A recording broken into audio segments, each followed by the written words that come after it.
Thank you, Chair. I think earlier I said I was going to speak on item 8 and a few of you looked a bit puzzled. You knew I meant item 6. So on item 6, I welcome the inclusion of the funding for the Lippard Hub in the draft budget.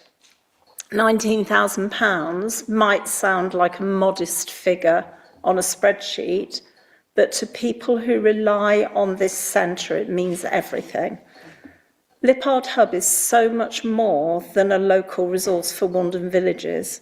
It draws residents from across the city. It runs youth clubs that offer safety, mentoring and purpose, especially for boys who may lack positive role models. It supports new mums, carers, the bereaved, people living with dementia, and yes, even belly dancing classes.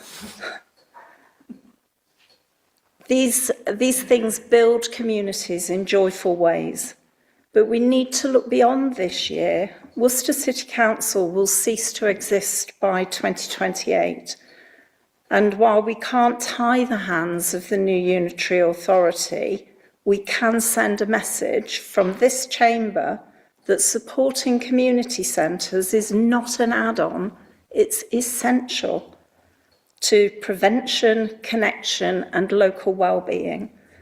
Will this committee join me in doing all that we can to ensure that these centres are protected now and in years to come? Thank you. Thank you, Councillor Murray.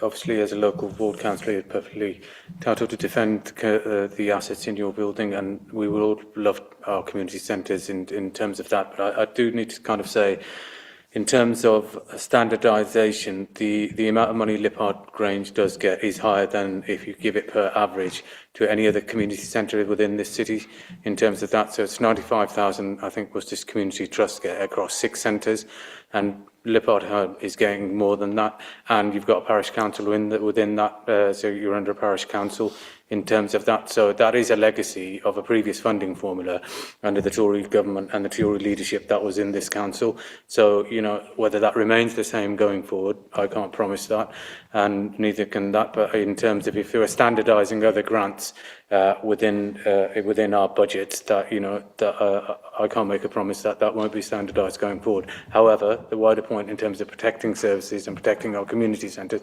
absolutely agree with you in terms of that. So, and I don't think there's anybody here around the table who would say, actually, our community centres are the life centre and lifeblood of our communities and provide so much value. So, absolutely agree in terms of that.